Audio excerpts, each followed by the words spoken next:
وقال رسول الله صلى الله عليه وسلم كل مسكر خمر وكل مسكر حرام او كما قال رسول الله صلی اللہ علیہ وسلم۔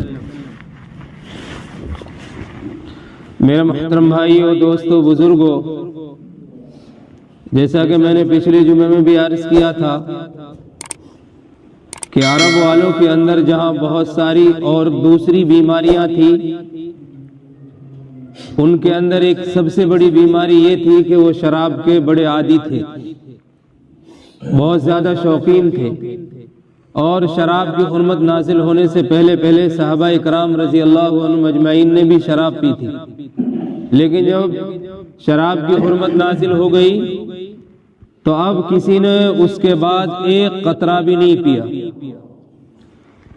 جب اتنی زیادہ محبت تھی شراب کی ان کے دلوں میں، تو اللہ تعالیٰ نے اس کی حرمت کو ایک دفعہ میں نازل نہیں فرمایا۔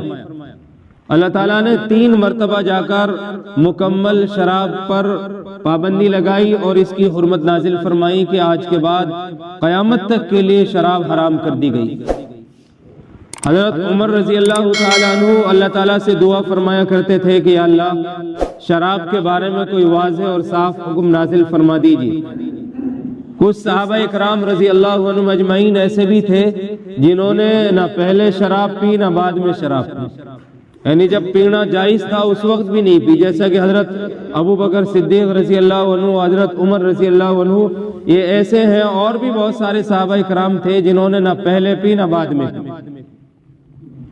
حضرت عمر رضی اللہ تعالیٰ عنہ تو اللہ تعالیٰ سے دعا کیا کرتے تھے کہ اللہ اس کے بارے میں کوئی صاف اور واضح حکم نازل فرما دیجیے۔ تو اللہ تعالیٰ نے قرآن کی آیت نازل فرمائی، یسألونک عن الخمر قل فیہما اسم کبیر ومنافع للناس واسمہما اکبر من نفعہما۔ اے نبی جی، آپ سے شراب اور جوئے کے بارے میں معلوم کرتے ہیں، پوچھتے ہیں، تو آپ ان سے کہہ دیجئے قل فیہما اسم کبیر ومنافع للناس، کہ ان دونوں میں نفع کم ہے اور نقصان زیادہ ہے۔ اور آگے اللہ نے فرمایا وَإِسْمُهُمَا أَكْبَرُ مِن نَفْعِهِمَا، اور ان کا نقصان ان کے نفع سے بڑھا ہوا ہے۔ تو جب یہ آیت کریمہ نازل ہوئی تو بہت سارے صحابہ اکرام رضی اللہ عنہم اجمعین نے شراب کو پینا چھوڑ دیا کہ اس میں نقصان زیادہ ہے، نفع کم ہے۔ لیکن ابھی اللہ نے مکمل حرمت نازل نہیں فرمائی، تو اس لیے بہت سارے پیتے رہے۔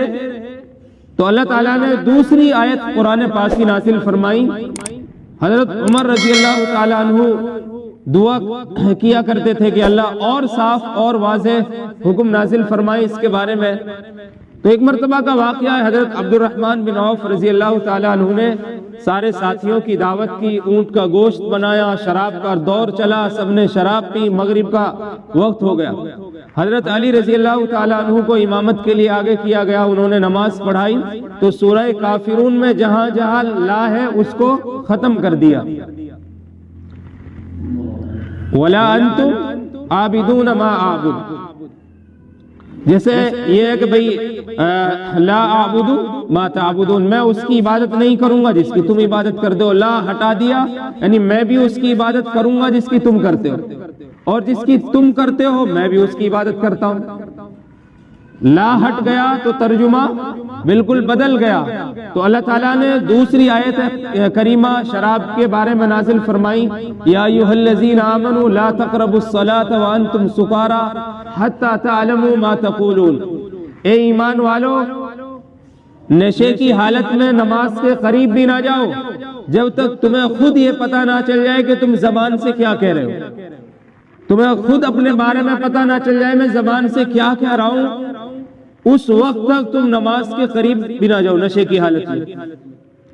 تو صحابہ اکرام رضی اللہ عنہم اجمعین نے نماز کے وقت پینا بند کر دیا، اور بہت ساروں نے تو ہمیشہ کے لیے بند کر دیا شراب پینا، کہ اس سے نماز ضائع ہو جاتی ہے اور نماز وقت پر نہیں پڑھی جائے گی اگر ہم اس کو پیئیں گے۔ اگر کوئی تھوڑے بہت پیتے تھے تو وہ عشاء کے بعد پی لی، فجر کے بعد، فجر میں اور عشاء میں کافی سارا وقت ہے، اسی طرح فجر کے بعد پی لی، فجر اور ظہر میں کافی سارا وقت رہتا ہے۔ لیکن ابھی دوسری آیت میں بھی اللہ تعالیٰ نے شراب کی حرمت مکمل نازل نہیں فرمائی. حضرت عمر رضی اللہ تعالیٰ عنہ برابر دعا فرما رہے ہیں، اللہ اور صاف اور واضح حکم اس کے بارے میں نازل فرمائیے. تو اللہ تعالیٰ نے تیسری آیت کریمہ نازل فرمائی جس کے اندر اللہ تعالیٰ نے شراب کی مکمل حرمت نازل فرما دی اور اس کو شیطانی کام، گندا کام قرار دیا. اور اللہ نے فرمایا یا ایھا الذین آمنوا انما الخمر والمیسر والانصاب والازلام رجس من عمل الشیطان فاجتنبوه لعلکم تفلحون.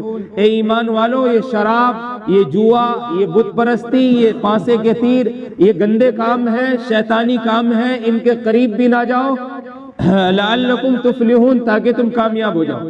اور آگے اللہ نے فرمایا انما یرید الشیطان ان یوقع بینکم العداوة والبغضاء فی الخمر والمیسر ویصدکم عن ذکر اللہ وعن الصلاة فہل انتم منتہون. اور شیطان تو چاہتا ہی یہ ہے کہ شراب اور جوئے کے ذریعے سے تمہارے درمیان آپس میں لڑائی جھگڑے کرا دے، فساد ڈال دے اور تمہیں اللہ تعالیٰ کے ذکر سے، اللہ کی یاد سے غافل کر دے، روک دے. وَيَصُدَّكُمْ عَنْ ذِكْرِ اللَّهِ. اور شیطان چاہتا ہے کہ وہ تم کو اللہ کی یاد سے، اللہ کے ذکر سے غافل کر دے اور نمازوں سے روک دے، روزوں سے روک دے، نیک کاموں سے روک دے.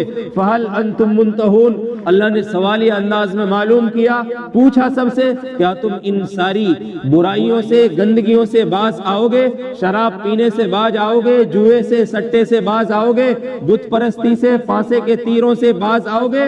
تو صحابہ اکرام رضی اللہ عنہم اجمعین نے جب اس آیت کو سنا، یہ آیت کریمہ نازل ہوئی، تو سارے بیک زبان ایک ساتھ کہنے لگے انتہائینا انتہائینا، اے ہمارے رب اب ہم ان ساری چیزوں سے باز آ گئے، آج کے بعد ہم ان ساری چیزوں کو چھوڑ دیں گے اور زندگی میں کبھی نہیں کریں گے.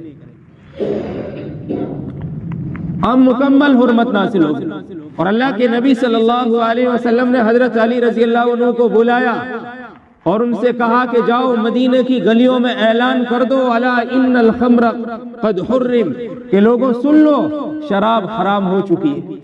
حضرت انس رضی اللہ عنہ فرماتے ہیں کہ ہمارے گھر میں شراب کا دور چل رہا تھا، میرے والد نے مجھے بھیجا کہ جاؤ باہر یہ کس چیز کی آواز ہے، سن کر آؤ.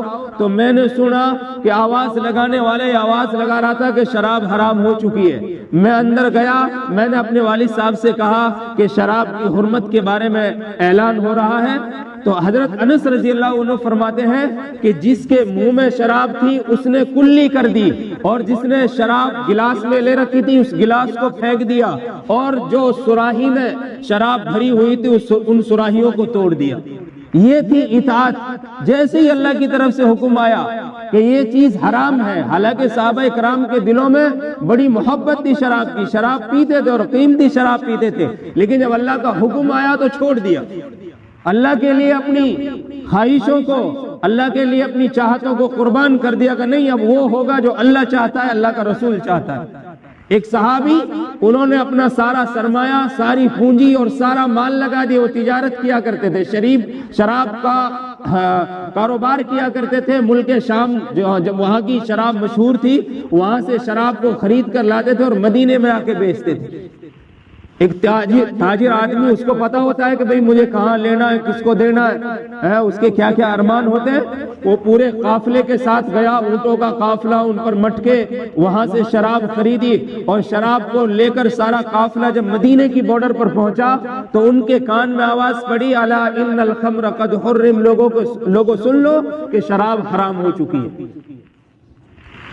اس نے سارے قافلے کو روکا، سارے اونٹوں کو روکا جن پر شراب کے مٹکے تھے.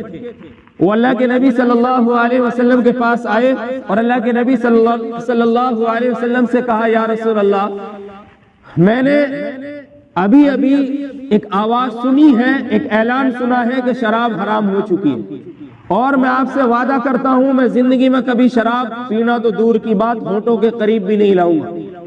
لیکن میں تاجر آدمی ہوں، تجارت کرتا ہوں، میں ملک شام گیا تھا، وہاں سے شراب لے کے آیا ہوں، پیوں گا تو نہیں، میں اللہ کو اور آپ کو گواہ بناتا ہوں. کیا میرے لیے اتنی اجازت ہے کہ جس شراب کو میں لے کے آ گیا ہوں اس کو میں بیچ ڈالوں؟ اللہ کے نبی صلی اللہ علیہ وسلم نے فرمایا اے میرے صحابی سن لے کہ جس چیز کا پینا حرام ہے اس کا بیچنا بھی حرام ہے، اس کا خریدنا بھی حرام ہے. وہ صحابی گئے اور سارے مٹکوں کو اپنے ہاتھوں سے توڑ ڈالا، سارے شراب کے مٹکے توڑ دیے۔ منافقین نے مذاق اڑایا کہ کیسا بیوقوف آدمی ہے، سارا مال اس نے اس تجارت پر لگا دیا تھا، جیسا خالی ہاتھ مدینے سے ملک شام گیا تھا ایسا ہی خالی ہاتھ وہاں سے آ گیا، اس کے پاس کچھ نہیں رہا۔ اللہ کے نبی صلی اللہ علیہ وسلم کو اس کے بارے میں پتا چلا تو اللہ کے نبی نے فرمایا ایمان سے خالی ہو کر گیا تھا اور ایمان کو بھر کے لے کے آیا۔